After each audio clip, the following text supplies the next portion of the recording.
Partamos entonces. Lo que vamos a hacer hoy día entonces es discutir algo respecto a los modelos de estado-espacio. ¿Bien?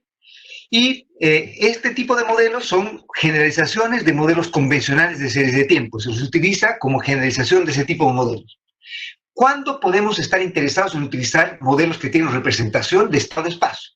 Podemos estar interesados en utilizar este tipo de modelos o variantes de este tipo de modelos típicamente cuando estamos interesados en dos variantes de problemas.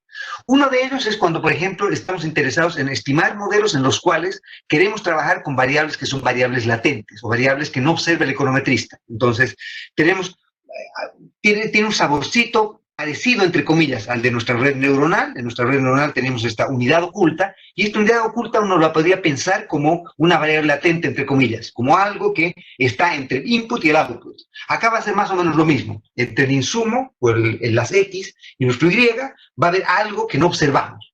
Y ese algo que no observamos puede tener alguna implicancia económica. Por ejemplo, puede ser que nuestros ingresos dependan de variables que no observamos directamente, pero queremos modelar, como la inteligencia, nuestras habilidades sociales, institutos, etcétera, cosas que no observamos en las encuestas de hogares y que necesitamos dar cuenta de este tipo de factores que creemos que son importantes, pero que no observamos directamente.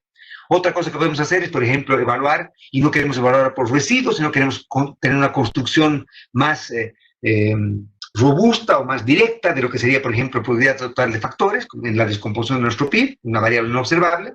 O tenemos otras variables que son no observables también, que pueden ser variables no observables que son teóricamente relevantes. Por ejemplo, si es que estamos en las encarnaciones antiguas de cuando fallaba la curva de Phillips, tenemos esta idea de que existe la tasa natural de desempleo, alguna gente la llama la NAIRU, que es una tasa de desempleo que no presiona sobre expectativas de inflación, por ejemplo, y obviamente quisiésemos tener estimaciones de esta tasa natural de desempleo. ¿Cuál debería ser la tasa natural de desempleo?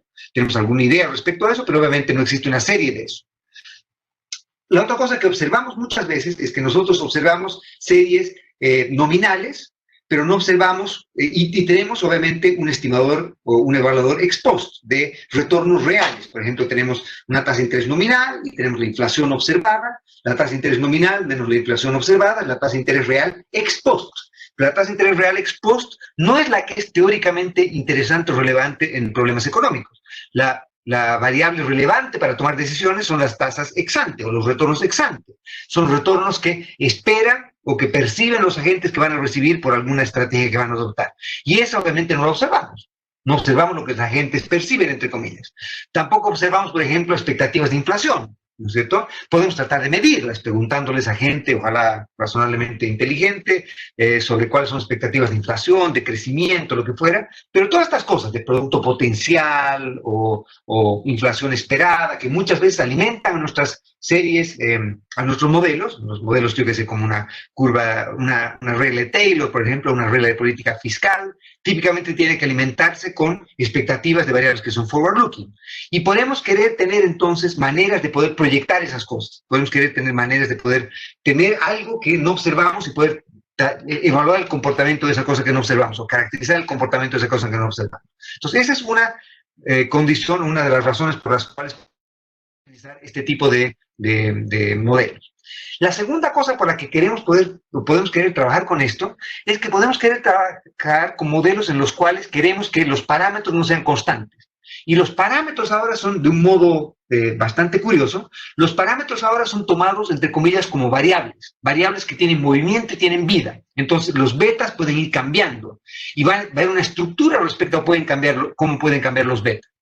Y por lo tanto, entonces, los betas, que son la manera en que los Y reaccionan a los X, no van a estar fijos, pero van a tener una manera en la cual se pueden mover. Y por lo tanto, estos betas, que pueden moverse en el tiempo, van a ser, entre comillas, un tipo de variable latente también, ¿ok?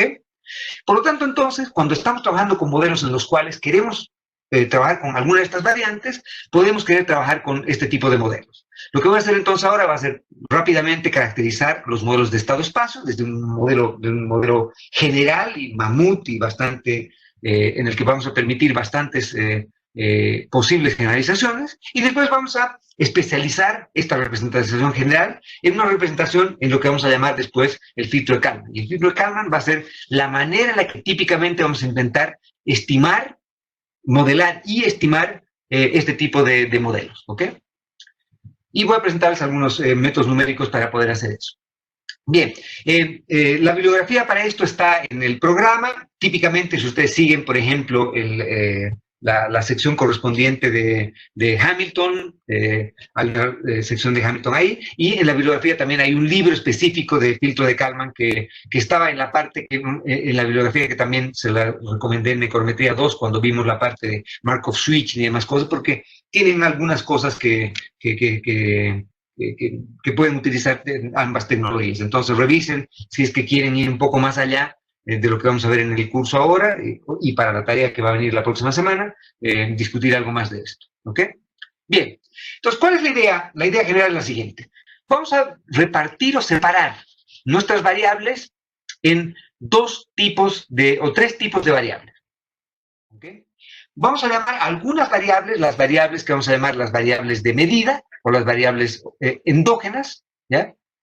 Que van a ser las variables Y. Entonces vamos a tener un conjunto de variables y esas variables Y van a depender de dos tipos de variables. Van a depender de variables que vamos a llamar variables exógenas u observables, que van a ser nuestras X, y estas exógenas pueden ser exógenas entre comillas, pueden ser, por ejemplo, rezagos de la propia variable Y, van a ser variables entre comillas exógenas. Entonces, un modelo VAR, por ejemplo, es un caso particular de esto porque simplemente las X son simplemente rezagos de las Y, ¿sí? Que serían variables, entre comillas, exógenas o dadas, pero son observables por el econometrista. Entonces, Y es una función de variables observables por el econometrista y un conjunto de variables que son variables no observables por el econometrista, que son las variables que vamos a llamar las variables de estado. Entonces, esto tiene algo que ver con la manera en que representamos esto también cuando discutimos los cursos de macro.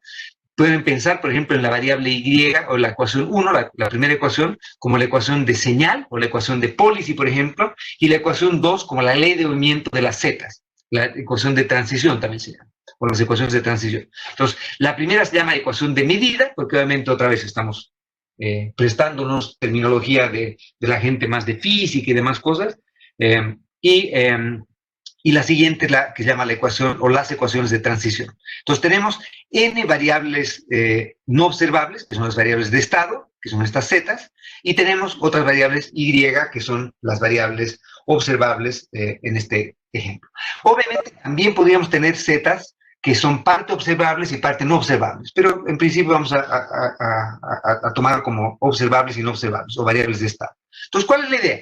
La idea es que tenemos que la Y, vean, depende de las variables z y depende de la variable del conjunto de variables x, conforme a matrices h y g. Entonces, la matriz h y la matriz g, entonces en el caso, por ejemplo, la matriz g es una matriz k por m, donde k era la dimensión de y m era la dimensión de x. Entonces, si tenemos, por ejemplo, 8 variables y tenemos 4 variables que son las x, entonces la g va a ser una matriz 8 por 4, que me dice cómo se determina y hoy día en función de las x hoy día. ¿Ok? Y vean que ahora, a diferencia de los casos anteriores, estamos generalizando todo lo que estamos viendo, estamos permitiendo que esta matriz G pueda cambiar en el tiempo también. Que la matriz G no necesariamente sea una matriz de constantes como en nuestro modelo VAR, sino que puede cambiar la manera en que se relacionaban las X con Y en el tiempo. ¿Ok? La siguiente cosa son las variables Z, y las variables Z estamos asumiendo que es un conjunto de n variables que llamamos las variables de estado. Entonces, para cada variable de estado va a haber una ley de movimiento asociada a esa variable de estado o una ecuación de transición a esa variable de estado, que es la ecuación que está más abajo. Y la matriz H es la matriz conformable K por N de la que se llama la matriz de medida. ¿Sí? Bien, y otra vez esta matriz H también puede cambiar en el tiempo. Y la ley de movimiento de las zetas, o las ecuaciones de transición para las zetas, es ZT más 1, sigue un proceso de esta forma. Y como ven, esto parecería ser un proceso como un AR1, o un VAR 1X, entre con VAR X, ¿no es cierto? En el que tenemos las X, que serían las exógenas, que están que se relacionan con las zetas conforme a la matriz F, ¿no es cierto? Pero, obviamente, como hemos visto antes, por ejemplo, un modelo que sea un modelo AR2, AR3, AR4, lo podemos representar como un modelo AR1, simplemente reescribiendo esto en estado-espacio, que es justamente lo que vamos a hacer. Entonces, esto no quiere decir que las Z sigan un proceso AR1 o sigan un proceso VAR1, sino puede ser que sigan procesos más complejos. Lo que sí necesitamos es que sean funciones lineales de Z y de X. Obviamente, si es no lineal esto, uno puede generalizar esto, pero toda la gracia divertida de aplicar el filtro de Kalman va a ser la recursividad que vamos a lograr por linealidad en todo lo que estamos imponiendo. Entonces, si tenemos un modelo que es no lineal,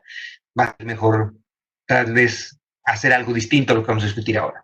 Y la gracia entonces es que las zetas son, en general, pueden ser no observables por el econometrista y las zetas dependen de unos shocks W. ¿Ok? ¿Ok? Y entonces tenemos que la ecuación de medida tiene unos shocks que son V, y tiene unos shocks, y las ecuaciones de transición tienen unos shocks que son los shocks W. Y lo que vamos a hacer entonces es que vamos a asumir algo respecto al proceso estocástico que siguen V y W. ¿Ok? Por ejemplo, los V y los W vamos a asumir que son de media cero, que son ruido blanco, no correlacionado en el tiempo, no correlacionado en el tiempo las V solas, las W solas y las W con las V, pero puede ser que V y W estén correlacionados contemporáneamente. Puede ser que V y W tenga una matriz de varianza y covarianzas que no sean llenas de ceros. Y a su vez puede ser que las matrices de varianza y covarianzas de V y W cambien en el tiempo también, que es lo que tenemos acá. También podríamos tener que los segundos momentos también cambien en el tiempo. ¿Ok? Entonces, como ven, este es un entorno bastante más general que el que hemos discutido en el curso de Econometría 2. ¿Ok? Y esta es una de las razones por las cuales vale la pena hacer este curso, ojalá. Bien, déjenme mostrarles algo que ya hemos visto en el curso de Econometría 2 y por lo tanto voy a dejar simplemente para que ustedes lo revisen. Supongamos que yo tengo una variable o un conjunto de variables U sub t, entonces esto podría ser una sola variable U sub t o podría ser un conjunto de variables U sub t, un conjunto de p variables U sub t, y por lo tanto este sería un var p. ¿Sí? Tengo p variables, entre comillas, endógenas. Y tengo n variables endógenas y tengo p rezagos de las n variables endógenas sobre las cuales depende nuestra variable de interés. Entonces nuestro U, que es observable, depende de p rezagos de sí mismo, ¿ok? Más un shock que esté en nuestra U. Si recuerdan entonces, lo que hemos hecho en el curso de Econometría 2 ha sido demostrar que un var P tiene una representación como un var 1, si recuerdan, ¿sí? Y la manera en que hemos hecho eso ha sido generando nuestras variables, que es la variable E chistosa, si recuerdan. ¿Sí? Si tenemos la variable chistosa y con la variable chistosa mostramos que un var P puede representarse como un var 1. Y se acuerdan también que habíamos colocado que si teníamos una constante, decía, para no arruinarnos la vida, asumamos que no hay constante o expresemos todo en desviaciones a la media. Si es que no quisiésemos hacer eso, entonces obviamente debería meterse la constante en nuestra representación de nuestra E chistosa. Y la otra manera de representar la E chistosa sería simplemente colocar un vector de unos, que es la constante acá. Y entonces la constante va a tener una ley de movimiento que es 1 igual a 1, 1 igual a 1, 1 igual a 1 todo el tiempo, y podríamos generalizar este sistema, incluyendo a esta nuestra C, como si fuese una variable adicional, una Y adicional entre comillas. Y con eso tenemos esta expresión de acá. ¿Ok? Entonces demuestren con calma en la casa, es trivial, demuestren que este var tiene una representación de esta forma, y esta forma de acá, o esta forma de acá, son casos particulares de estas expresiones generales que hemos escrito acá. Y por lo tanto, esto que tenemos acá, lo podemos hacer un mapping perfecto a lo que debería ser la matriz H, la matriz G, la matriz B y la matriz F en este caso. Obviamente, la gracia de esta historia es que las Fs y las Gs y demás cosas no cambian en el tiempo, ¿cierto? Son simplemente constantes, porque no estamos permitiendo que los parámetros cambien acá, que ningún parámetro cambie acá. Si permitiésemos que los parámetros cambien, entonces obviamente nuestras Gs y nuestras Hs dependerían de T y necesitaríamos colocar algo respecto a cómo cambian estos parámetros. ¿Bien? Entonces, una razón simple para decir por qué valía la pena este curso y con eso debiesen sentirse pagados, es simplemente que hemos visto que lo que hemos hecho en el curso de Econometría 2 es un hijo pobre de lo que podríamos haber hecho, ¿sí? Y obviamente compadezcan a los pobres muchachos que están tomando cursos de Poesía 1, Poesía 2 y Poesía 3 en el programa de posgrado en lugar de tomar este curso. Bien. Vamos entonces con esto. ¿Ok? Lo que vamos a hacer entonces ahora es mostrar qué otras cosas más podríamos haber hecho. Bueno, una cosa que no hemos hecho mucho en el curso, porque hemos discutido que es básicamente una generalización de los modelos ARMA, era discutir los modelos VARMA. Y un modelo VARMA entonces era simplemente, teníamos un conjunto de variables Y que dependían P rezagos de sí mismas y dependían de Q rezagos de los shocks. ¿No es cierto? Entonces teníamos N shocks y otros N shocks tenían, y había alguna memoria finita en la realización del U dependiendo de estos shocks, ¿no es cierto? Y entonces, otra vez, uno puede reescribir el modelo, ahora es un modelo VARMA, no es un modelo VAR nada más, sino uno puede reescribir el modelo VARMA como si fuese, entre comillas, un modelo eh, ARMA, o un VAR 1, entre comillas. Pero obviamente no es un VAR 1 porque otra vez acá tenemos que distinguir entre las variables que son las variables que consideramos nuestras las que observamos, que en este caso son las U's, y las que no observamos son las E's. Y al no observar las E's, entonces esas E's serían parte de las Z's que tienen acá. ¿Sí? Y esas Z's tienen una ley de movimiento y con eso entonces llegamos a poder reescribir nuestro problema. ¿Sí? ¿Sí? Ven entonces que es bastante simple poder escribir este problema de este modo. Entonces, otra vez, en la casa con calma, demuestren que, perdón, en la casa con calma, era esta parte de acá, en la casa con calma, demuestren que efectivamente esto es lo que, esta representación que tenemos acá, con B y F, la podemos obtener acá también. ¿Sí? ¿Ok? Bien. Perfecto. Entonces, lo que hemos hecho hasta ahora es simplemente mostrar casos simples de las cosas que hemos visto en econometría 2 como casos particulares de la representación de estado-espacio que estamos viendo o que hemos discutido ahora. Obviamente un var X también, tampoco quiero aburrirlos demasiado. En un var X, por ejemplo, este sería un var X en el que, por ejemplo, estamos colocando una variable exógena, entre comillas, que serían estas variables D, que por ejemplo podrían ser D rezagos de estas variables exógenas. Entonces, estas variables exógenas que no tienen una ley de movimiento, sino que simplemente la variable es simplemente la misma variable siempre, por eso que están acá las identidades metidas acá, también tiene una representación de esta forma. ¿Ya? También tiene una representación de esta forma. ¿Ok? Entonces, otra vez, acá lo que estamos haciendo es simplemente decir cuáles son estas H's, y con eso tenemos, esta es nuestra variable exógena, y esto se ha vuelto un var X. Entonces, un var X lo podemos representar como un modelo de estado-espacio, imponiendo restricciones respecto a cómo se va a ver. Y esta es toda la historia, entonces. Vean que simplemente evaluando cómo se va a ver H, cómo se va a ver G, cómo se va a ver B y cómo se va a ver F, y cómo describimos o cómo representamos nuestra Y, nuestras X y nuestras Z, podemos representar, tener una representación de estado-espacio para cualquier variante de los modelos que hemos visto en los cursos de econometría 2 hasta ahora. Lo que han visto en los cursos de econometría 2, ¿ok? Bien, una cosa que también, para que también nos puede servir este tipo de representaciones es, por ejemplo, los casos en los cuales nosotros, por ejemplo, observamos una variable en una frecuencia baja. Entonces, supongamos que ustedes tienen datos del PIB anual, ¿ya? Y no tienen datos del PIB trimestral o PIB mensual, y quieren mensualizar o trimestralizar su PIB, por ejemplo. ¿Okay? Una manera en la que podrían tratar de hacer eso, por ejemplo, es simplemente agarrar y decir, por ejemplo, que tienen que, ustedes tienen realizaciones trimestrales, por ejemplo, una variable. Entonces tienen la variable en el trimestre 1, la variable en el trimestre 2, la variable en el trimestre 3, la variable en el trimestre 4. ¿Ok? ¿Bien? ¿Sí? Y supongan que la manera en que la variable 1 se, la variable 1 se determina, la variable 2 se determina, la variable 3 se determina, etc. La variable del primer trimestre, segundo, tercer y cuarto trimestre, tiene alguna dependencia temporal respecto a las propias variables en trimestres pasados. ¿Ok? Podría ser este caso acá. ¿Ok? Entonces, ¿cuál es la idea de esto de acá? Es que simplemente supongan que ustedes solo observan valores anuales de esta serie. Entonces, supongan que el proceso estocástico que sigue la serie trimestralmente es un proceso que no observan, pero que, por ejemplo, es un var P, por decir algo. Es un var P. Ustedes no observan ninguna de estas series y lo único que ustedes observan es la serie Y. Y la serie Y, ¿qué es la serie Y? Es el PIB del año. Y el PIB del año es simplemente la suma del PIB del primer trimestre, segundo, tercero y cuarto. ¿sí?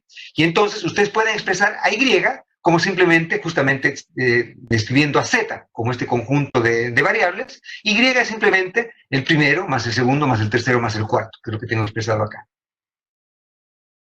¿Sí? Ese sería el caso en el que, por ejemplo, la variable anual es simplemente la suma, o podría ser el promedio también, de las realizaciones de frecuencia menor o de frecuencia más alta.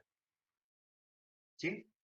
Si es que ustedes, por ejemplo, ustedes observan la serie, digamos, ustedes dicen el PIB del año y el PIB o la inflación del año, y la inflación del año es simplemente la inflación de diciembre, porque solo miden la inflación de diciembre, entonces ustedes están simplemente asociando a la última observación, el último trimestre, como si fuese la observación del año. Pero ustedes saben que la observación del año, o del último trimestre, depende de cosas que no observan, que son las realizaciones de los procesos en los periodos anteriores. Y por lo tanto, ustedes podrían querer tener una manera de poder caracterizar la dinámica en frecuencia menor y tener la implicancia de que estas variables que no observan tengan que cuadrar con lo que yo observo, que es la observación en frecuencia más baja. En este caso, por ejemplo, la serie anual, y tengo datos trimestrales, por decirlo. ¿Ok? Bien. Y entonces, lo que yo puedo hacer en este caso justamente es que la agregación y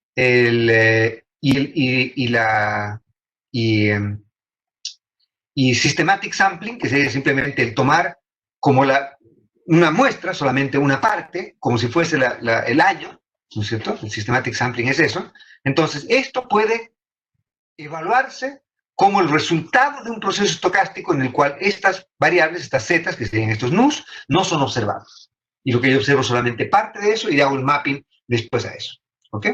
Y por lo tanto, entonces, uno podría, en series, en lo que se llama el comportamiento de series de tiempo estructurales, en las referencias está un libro completo de esta parte también, que es un libro de Harvey. Harvey es un tipo que se ha dedicado toda la vida a escribir sobre esto, y él llama series de tiempo estructurales a las series en las cuales tiene este tipo de descomposición. Y la hemos discutido en algún momento, ¿no es cierto? Entonces, lo que hemos discutido típicamente es, acá obviamente está faltando algo, que es el componente cíclico. Pero hemos dicho que típicamente una serie se puede descomponer en el componente tendencial, el componente cíclico y el componente estacional y el componente irregular. Entonces acá nos estaría faltando colocarle el componente estacional si queremos tener una aproximación más general. Entonces, los modelos que llaman modelos estructurales de series de tiempo son modelos en los que toma al proceso, a la realización de la serie que estamos interesados en evaluar, como el resultado de la suma de procesos que no son observables. El proceso de la tendencia, que no es observable, el proceso estacional, que no es observable, y el proceso irregular, que no es observable. El proceso cíclico probablemente depende de rezagos de esta variable y podría ser considerado como parte observable. ¿Ok? Bien. ¿Cómo podríamos entonces nosotros tratar de modelar este tipo de componentes? Por ejemplo, el componente de crecimiento tendencial. Una manera de hacer eso es tener un matrimonio, entre comillas, entre los modelos en los que asumimos que la serie tiene un crecimiento, que la serie estacionaria en tendencia, versus la serie estacionaria en diferencia. Solo que acá lo que estamos haciendo es simplemente generar una aproximación lineal a una tendencia. ¿Ya? Entonces estamos aproximando una tendencia lineal, esa que hemos dicho antes de, por ejemplo, beta elevado o beta por t, ¿no es cierto? Sería la manera en que evaluamos esto. Pero lo que hacemos ahora es decir que el componente tendencial, esta cosa que antes era el beta por el t, ¿no es cierto? El componente tendencial puede ir cambiando en el tiempo. La tendencia puede cambiar en el tiempo. Entonces acá, por ejemplo, estamos diciendo que la tendencia del periodo t, ¿sí?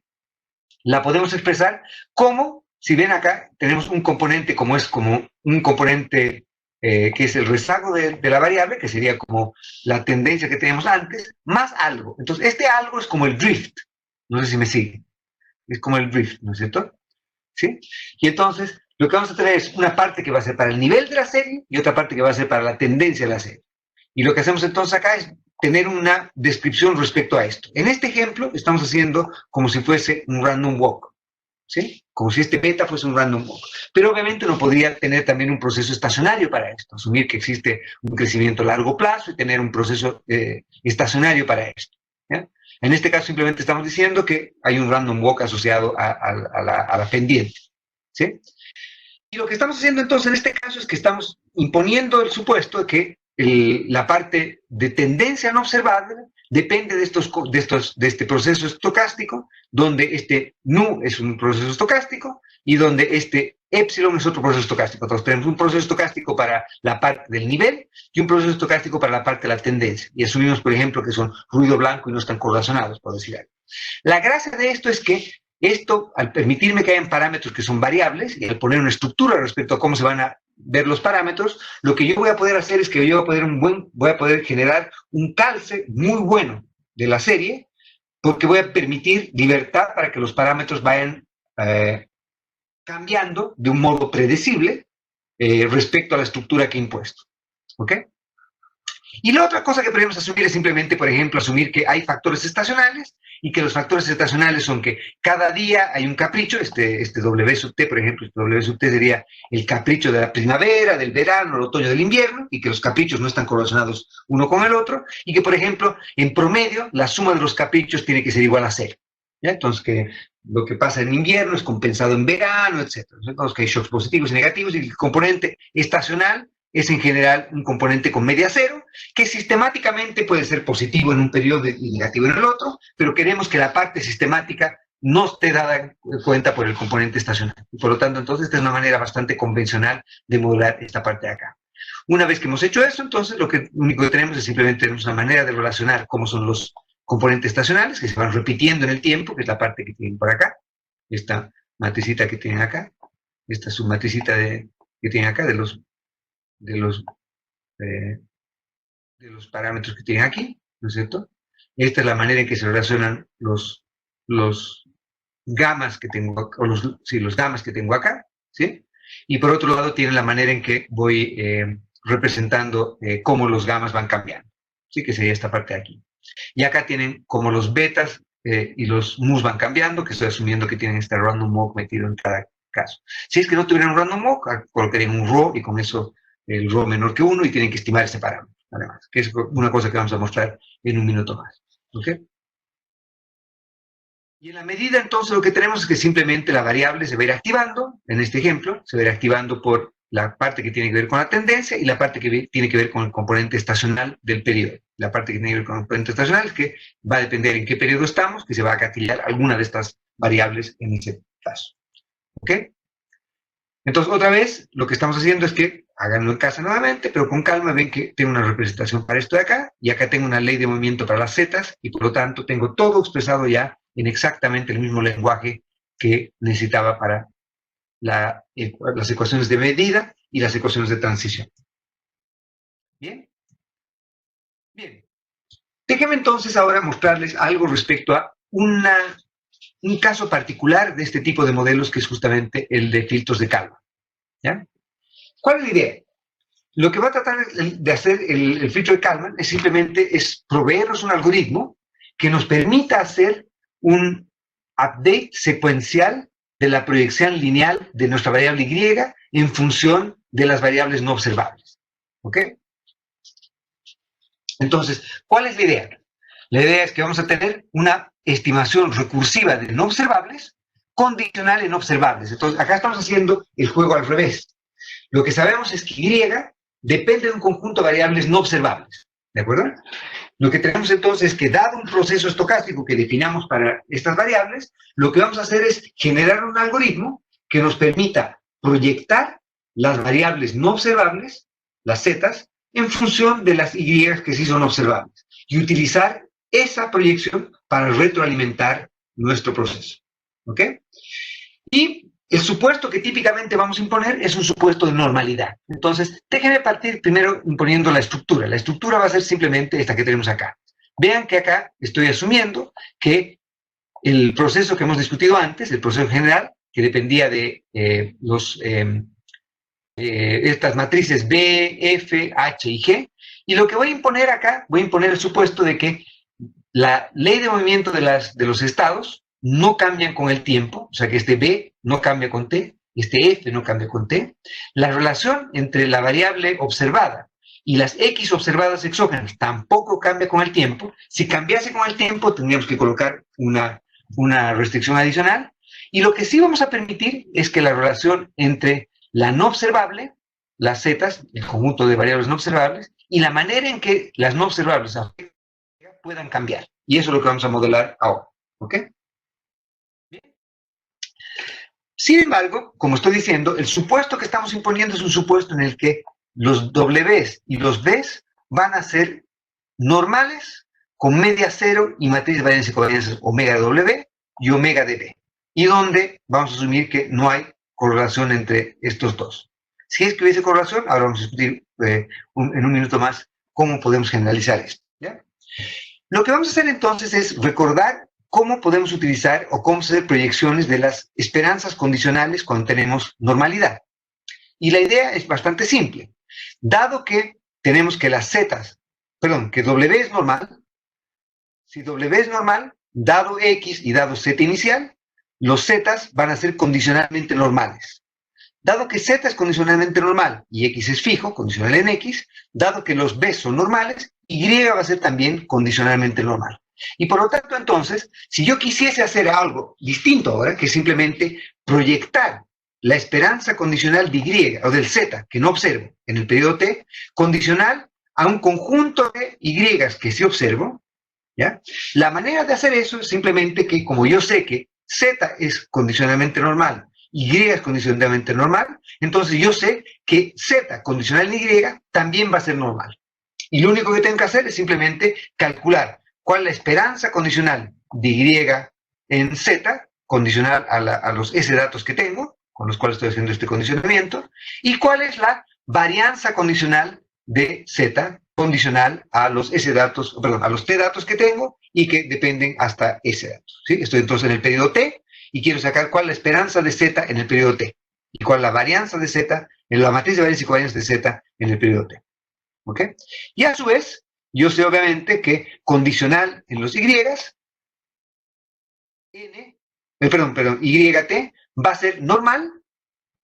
¿Por qué va a ser normal? Porque obviamente todo está normal. Entonces me siguen, esto es normal, los X son fijos, los Z son condicionalmente normales y por lo tanto condicional en el pasado de los Y, Z es condicionalmente normal, por esta expresión de acá, Z es condicionalmente normal, y por lo tanto Y, condicional ya no en los Z, sino condicional solamente a los observables, también va a ser normal. Pero va a ser normal condicional a la información que tengo en el periodo T de estas S variables de las cuales depende esta esperanza condicional. Y la varianza también va a ser la varianza condicional. Entonces, obviamente, lo que estoy haciendo es simplemente decir que puedo proyectar las no observables en función de observables y aunque Y dependa de no observables, dado que puedo proyectar las no observables en función de las observables, también puedo proyectar la observable de Y en función solamente de las observables de Y, del pasado de Y.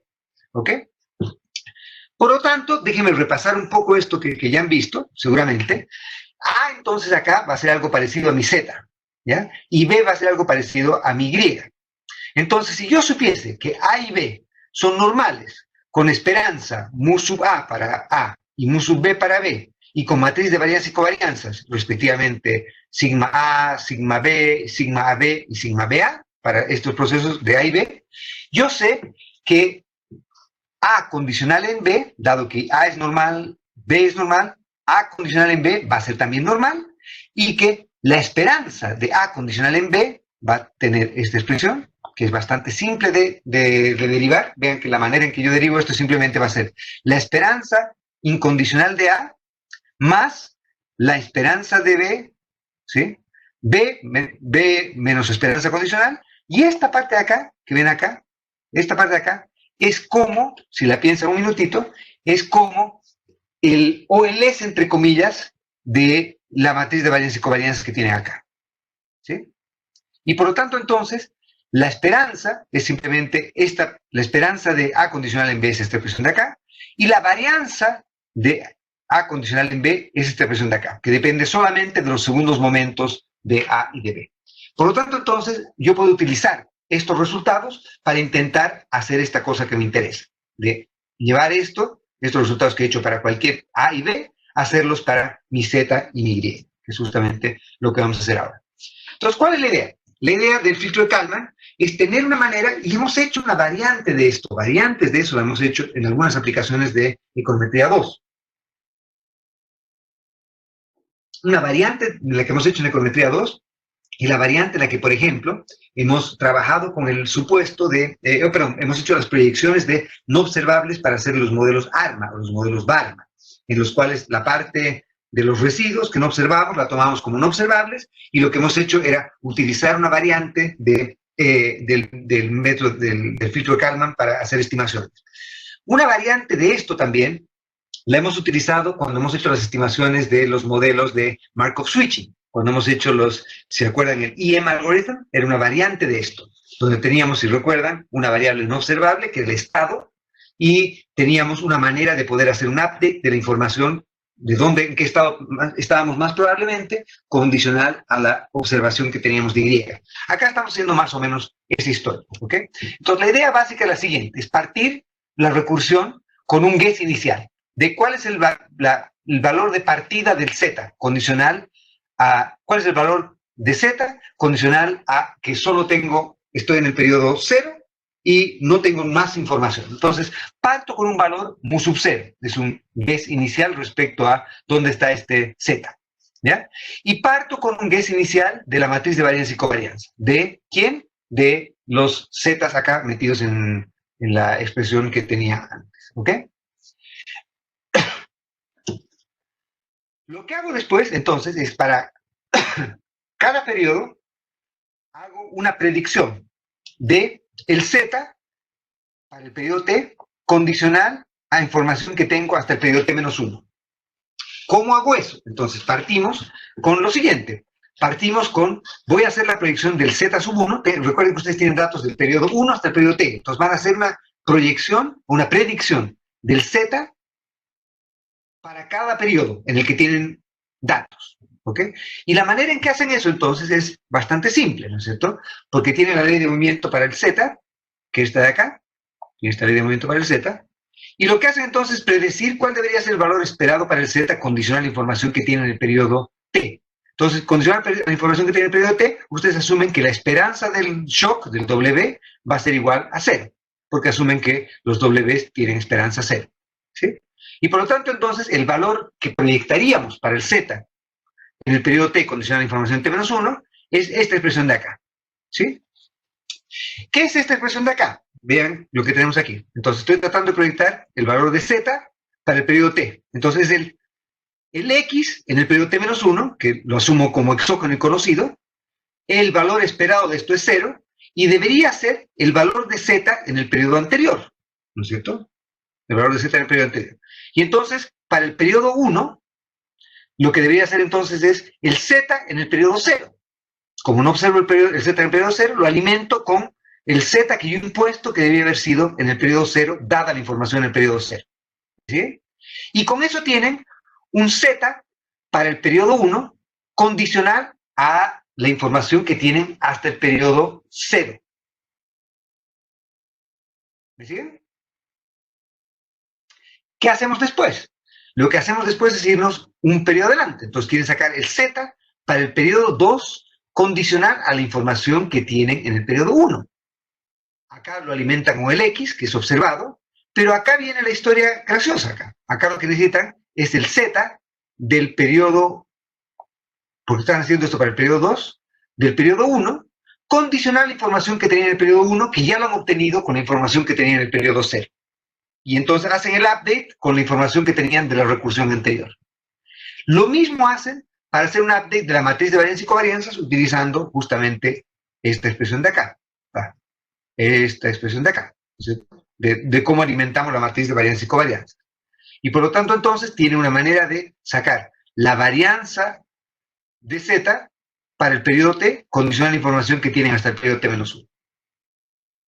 Una vez que tienen eso, sacan la proyección o la esperanza de Y para el periodo T, condicional a la información que tiene el periodo T-1. ¿Cómo hacen eso?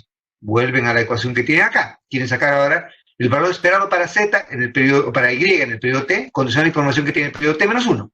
Esto lo conocen en el periodo T, la esperanza de esto en el periodo T es 0, Y les faltaría alimentar esto, ¿por qué? Por la esperanza de Z en el periodo T condicional a la información en el periodo T-1. Pero, por casualidad, eso es justamente lo que tenían acá. Y por lo tanto, entonces, alimentan esto acá.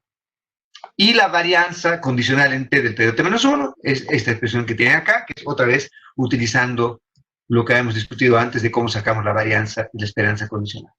¿Ok? ¿De acuerdo? Y por lo tanto, entonces, como ven, acá tenemos una manera de generar para el periodo 1 una proyección de Z condicional en el periodo 0. Para el periodo 2, una información de Z condicional en el periodo 1, y así sucesivamente. ¿Sí? Para la información en el periodo 8 condicional en el periodo 7, y así sucesivamente. Pero vean que acá, para hacer el update de aquí, digamos, estamos en el periodo 8, condicionar la información en el periodo 7, necesito utilizar el update de Z, la proyección de Z, en el periodo 8, pero condicional en el periodo 8, no condicional en el periodo 7, que es lo que hemos obtenido en esta parte. Y por eso, para alimentar esta parte de acá, necesito hacer lo que llamamos la etapa de corrección, o la etapa de el paso del update, o de la actualización. ¿Y cómo hacemos esto? La actualización que hacemos acá es bastante simple. Lo que hacemos es decir, condicionar a la información que tengo en el periodo T, es decir, utilizando el Z del periodo T, ¿cuál debería ser el valor de Z en el periodo T? Debería ser el valor que yo esperaba para Z en el periodo T, condicionar la información que tenía en el periodo T-1, que es lo que he obtenido en la etapa de predicción, en el paso de predicción, más la información que he ganado por haber observado el Y hoy día. Como he observado el Y hoy día, ¿sí? Como he observado el Y hoy día, yo tengo acá el Y que yo predecía que debía haber ocurrido, dada la información que tenía el periodo anterior, que lo he obtenido en la etapa esta de predicción, esta parte de acá. Cuando yo comparo lo que yo esperaba que ocurriese con el Y en el periodo T, condicional la información que tenía el T-1, versus lo que efectivamente ocurrió con Y, yo puedo entonces hacer la proyección condicional de Y, de Z en el Y que yo observé. Y para hacer eso, utilizo justamente este resultado que hemos discutido antes. Este resultado de acá. Este de acá. ¿Sí? Esta parte de acá. Entonces me estaría faltando esta parte de acá. Vean, acá en lugar de B estoy colocando la realización efectiva de Y en el periodo T, y acá estoy colocando la esperanza de YT condicional la información en T-1. ¿Ven? Esta parte de acá es esta. Esta parte de acá es esa. ¿Sí? Esta parte de acá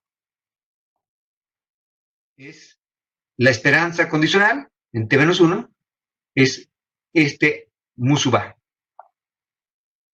¿Ven? Y me faltaría esta parte de acá. Y esta parte de acá es esta matriz P, que es justamente esta actualización. ¿Ya? Y esto es lo que se llama la ganancia del filtro de Kalman, o esta es la ganancia del filtro de Kalman. Esta parte del update es en la que yo estoy ganando información respecto a dónde está el Z en función del Y que yo observo. ¿Okay? Y entonces, como ven acá, simplemente es bastante simple esto, porque tengo que tener la matriz de varianza y covarianzas de Z para el periodo T, condiciona la información en T-1, que casualidad maravillosa está acá. Está de aquí, ¿no es cierto? ¿Sí? Tengo que tener la matriz de varianza y covarianzas de Y condicional la información que tenía en T-1, que maravilla, es justamente este amigo que tengo acá. Es este amigo que tengo acá, ¿sí? En la parte de predicción, ¿no es cierto? ¿Sí? Este que tengo acá, en la primera línea que se decía, ¿sí? Y el H, donde el H resultaba de la estructura, ¿no es cierto? El H era parte de la estructura. El H era la manera en que yo decía que esto dependía del Z. Entonces este H obviamente podría ser un vector de constantes, y este vector de constantes podría ser simplemente algo que vamos a estimar, o podría ser un vector de constantes dado o fijo. ¿Ok? Bien, entonces tenemos la etapa de predicción, tenemos la etapa de corrección, y vean que para yo poder hacer predicción para el próximo periodo, necesito haber resuelto la etapa de corrección. ¿Sí? ¿De acuerdo? Y después está otra etapa que podemos utilizar, que es la etapa de forecast. Y en esta etapa de forecast es simplemente una etapa en la que yo simplemente digo, dada la información que tengo hasta el periodo T, cómo debería predecir que se comporten Y y Z, donde este T es ahora out of sample, ¿no es cierto? Está fuera de muestra. Entonces, me quedo solamente hasta el periodo T y ahora predigo J periodos adelante. Y tengo un algoritmo para poder hacer la predicción J periodos adelante utilizando todo lo que ya he discutido antes de esperanzas condicionales. Entonces, es bastante simple poder hacer esto acá porque hago el One Step Ahead Forecast, ¿no es cierto? Y el One Step Ahead Forecast me va a alimentar el Two Step Ahead Forecast y el Three Step Ahead Forecast, etc. Con eso hago mis predicciones utilizando simplemente estas recursiones. Entonces, como ven, el filtro de Kalman es bastante simple de poder realizar. ¿Ok? Una cosa que puede ocurrir es que algunas veces los zetas que tenemos acá podemos querer darles una interpretación estructural a esos zetas. Ejemplo de esto, supongamos que nuestra variable Y acá es la inflación y nuestros zetas podrían ser expectativas de inflación o podrían ser, yo qué sé, producto o brecha, producto observado menos producto potencial o algo así, una variable que no observamos o alguna otra variable que tenga algún interés de nosotros poder proyectarla también. Podemos querer dar una interpretación a esos zetas. Y si queremos dar una interpretación estructural a esos zetas, entonces podemos querer tener una manera de poder hacer inferencia de estos zetas basados en información que tenemos con toda la muestra. Esto mismo, o variante de esto, es lo que hemos hecho, por ejemplo, cuando estábamos trabajando con el modelo de Markov Switching y hemos hecho proyecciones de los estados condicional en los Y, no sé si se acuerdan, que hemos hecho esta variante de jugar con nuestro teorema de Bayes para poder utilizar la información que teníamos para poder con eso proyectar la distribución condicional de la variable no observable. Acá queremos hacer más o menos lo mismo, pero en lugar de querer proyectar la distribución de la variable no observable o las probabilidades de la no observable, como era el caso que teníamos en el caso de un modelo de Markov Switching, acá, como nuestro z en principio es una variable que tiene un rango continuo, nos puede interesar proyectar simplemente no la realización de z, sino la esperanza condicional de Z y la varianza condicional de Z. ¿Ok? Y por lo tanto, entonces, podríamos utilizar para eso una etapa que se llama la etapa de smoothing o de suavizamiento. Y esta etapa de smoothing lo que hace simplemente es que en lugar de entregar una versión relativamente más suave y menos ruidosa de la variable Z, de la estructural. Y lo que hace simplemente entonces, en cada periodo, si yo quiero, por ejemplo, agarrar y proyectar evaluar el Z, dada que tengo la muestra completa, tengo el Z tengo 100 datos, el T grande ahora son 100 datos, y quiero entonces ahora suavizar la trayectoria de Z hacia atrás, entonces quiero encontrar el valor esperado de Z condicional a cómo observé que ocurrió toda la muestra, cuál debería ser el valor más probable que tuvo Z condicional a toda la muestra. Entonces hago el Z para el periodo 1, 2, 3, 4, 5, 6, 7, 8, pero condicional a que ya observé los 100 datos. Y para eso entonces vuelvo a utilizar el mismo teoremita que hemos discutido antes, esta misma manera de encontrar los momentos condicionales de variables que son condicionalmente normales. ¿Sí? Entonces hago lo mismo y vean que hagan la casa con calma, pero van a ver que esto es más o menos lo mismo. ¿Sí? Entonces esta es la esperanza, acá tengo la diferencia entre el valor observado, entre comillas, y la esperanza condicional, y acá tengo la parte que nos servía para hacer la proyección, entre comillas el beta, gorrito de esta proyección, que otra vez tiene una estructura de matriz de varianza y covarianza.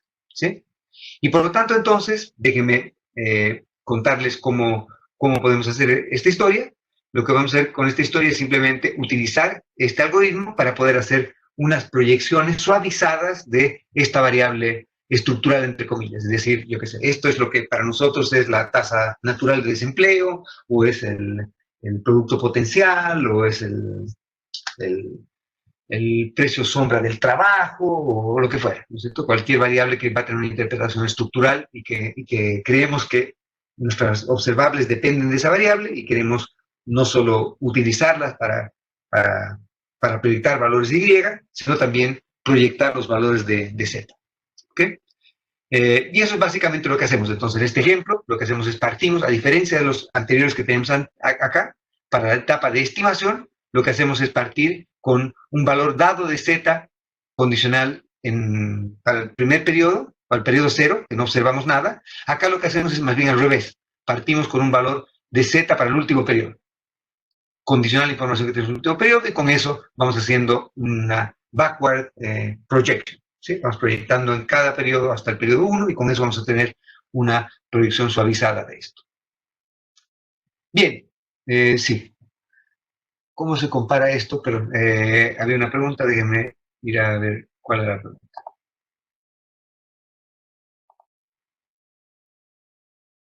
Vamos a ver cuál era la pregunta. ¿Cómo se compara esto con los filtros comunes, como Christian Fichel, HP, etcétera? No, o sea, los filtros comunes son filtros de descomposición de algo, de una parte, ¿cierto? Entonces, esto simplemente, por ejemplo, los filtros de Cristiano, HP y demás cosas, lo que hacen es simplemente, es una variante de un filtro de Kalman, ¿sí? Para un proceso muy simple para caracterizar esta parte de acá, para caracterizar la parte de tendencia. Y no sé si recuerdan, creo que les mandé un paper en Econometría 2 que discutía por qué el filtro de Kalman era un filtro que era óptimo si es que la serie original era un proceso I2, si se acuerdan. Y un proceso I2 se debía justamente al hecho de que el filtro HP, por ejemplo, lo que hace es asume este tipo de tendencia, raíz unitaria, raíz unitaria. Entonces, esta es una variante de lo que sería un filtro HP. ¿Sí? Entonces, esto es HP simplemente, HP y Christian Fichel son casos particulares de este tipo de razonamiento estructural para modelar el componente tendencial y separar el componente tendencial del ciclo. Esta es una variante algo más general. ¿Ya? Bien. Déjenme entonces pasar a la última etapa, y la última etapa es la etapa un poquito más complicada, como van a ver ustedes cuando tengan que hacer esto para la siguiente tarea, que es la etapa de estimación. Y en la etapa de estimación, obviamente, estamos haciendo, en general, no máxima magnitud, sino cuasi máxima magnitud, porque estamos asumiendo o imponiendo supuestos respecto a que los shocks son normales. Tanto los shocks en la ecuación de medida, como los shocks en las zetas, en las Y como en la Z. Sabemos que para poder hacer estimación de máxima longitud, necesitamos que el modelo sea representable solamente, la función de longitud sea representable solamente por observables, que son nuestros Y, y por los parámetros que queremos estimar. ¿Ok?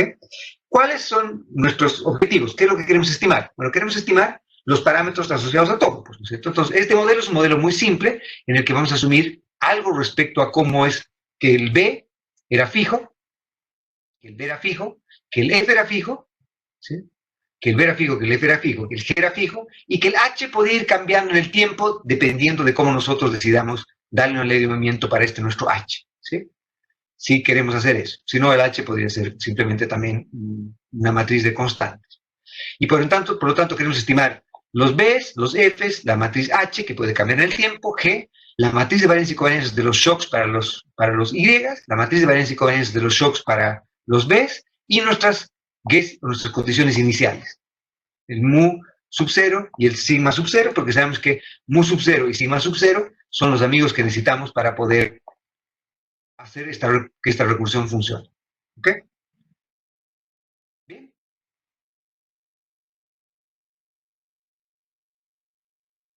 ¿Ok? Entonces lo que vamos a hacer es, en el fondo, vamos a asumir que, acá estamos asumiendo que hay algunas cosas que pueden cambiar en el tiempo. Por ejemplo, en este caso estamos asumiendo que el H cambia en el tiempo. ¿Sí? Podríamos asumir que esos H's son función de parámetros que no cambian en el tiempo. Por ejemplo, podríamos asumir que estos H siguen un proceso AR1 o algo parecido, o un AR2, un AR3, lo que quieran. Y que los parámetros de esos y llamamos a esta cosa hiperparámetros. Entonces este H sería un hiperparámetro. Es un parámetro, porque son hiperparámetros, porque son parámetros que dependen de parámetros. ¿Ya? Vamos a ver esto un poquito más cuando veamos econometría bayesiana también, donde tienen priors y todas esas cosas, y priors de priors, y cómo se generan hiperparámetros. Entonces, lo que vamos a asumir es algo respecto a que, por ejemplo, las variables o las matrices que cambian en el tiempo, cambian, pero de una estructura que es invariante en el tiempo también. ¿Ya? Obviamente, si no asumiésemos eso, entonces claramente vamos a tener que trabajar con un modelo distinto que no va a ser muy útil tampoco. Nos gustaría tener un modelo en el cual hay algo que tenga algún dejo de estacionariedad. Si es que no tienen estacionariedad, entonces tal vez simplemente separar nuestra muestra y echar una parte, por un lado una muestra, por otro lado otra muestra, y trabajar con partes invariantes en cada parte de la muestra. ¿Ok? Bien. Entonces, ¿qué es lo que hacemos acá? Tenemos que escribir la log likelihood en función de los observables, que son Y, y las X, nada más. En función de parámetros, observables y las X. Y queremos encontrar entonces la predicción de nuestros parámetros en función de los Y y nuestras X. ¿Sí? ¿Ok? ¿Qué es lo que hacemos entonces en este caso? Y les voy a pedir que lo vean con calma por su cuenta, pero básicamente lo que vamos a hacer es mostrar que cuando hacemos esta proyección por la parte de acá, lo único que nos va a interesar y que nos va a preocupar va a ser recuperar esta parte de acá, que es justamente utilizando las recursiones que hemos discutido antes, utilizando el EM algorithm, que hemos discutido también en las clases de econometría 2. Lo que tenemos que hacer es simplemente encontrar la diferencia entre lo que efectivamente ocurrió y lo que esperábamos en un One Step Ahead Forecast para Y, utilizando la resolución que hemos dicho antes. Entonces, esto es el One Step Ahead Forecast Error, ¿no es cierto? Que implícitamente depende del vector de parámetros que estamos asumiendo que es parte de todo esto de acá, ¿no es cierto? Todos los parámetros están resumidos acá. Son todos los parámetros que necesitamos estimar, ¿sí? Y también en la matriz de varianzas y covarianzas, One Step Ahead de el Y, que sería esta nuestra sigma que hemos derivado acá. Esta de acá. ¿Sí? Que depende obviamente del H, etcétera, etcétera, y por lo tanto depende implícitamente de todos los parámetros que tenemos acá. Por lo tanto, entonces, todo es una función horriblemente no lineal y lo que quieran de estos parámetros que tenemos acá. ¿Sí? Y lo que hacemos entonces es que nos damos nuestro guess y con nuestro guess hacemos nuestra actualización, hacemos nuestra inicialización, predicción, corrección y con eso volvemos a alimentar nuestra likelihood. Exactamente igual a lo que hemos dicho cuando hemos hecho los modelos de Markov Switching. La gracia ahora entonces es que, a diferencia de lo que hemos discutido antes, lo que estamos actualizando no son solamente estos estados, que eran estados que tenían probabilidades discretas de ocurrencia, sino que pueden ser variables que tengan cualquier tipo de proceso estocástico, pero que tienen que ser condicionalmente normales para poder utilizar esta variante del filtro de Kalman. Y como les decía, entonces, este update, esta parte de acá, que es el que llamamos el Kalman Filter Gain, esta parte de acá, es la que hace toda la gracia de la historia, la que nos ahorra el tiempo de tener que trabajar con simulaciones para hacer esta estimación. Y como ven, utilizando esta misma iteración, pero en la parte de smoothing, cuando queremos proyectar la variable z, llamamos a esto el Kalman Smoothing Matrix, ¿no es cierto? O el Kalman Smoothing. En lugar de el Kalman Filter Gain, sería el Kalman Smoothing, que es lo que utilizamos acá para hacer el smoothing de nuestra z condicional a haber observado todas las variables hasta el periodo t grande. ¿Y qué hacemos después de que hemos hecho esto? Obviamente, utilizando una variante del EM algorithm u otra variante, optimizadores globales o lo que quieran.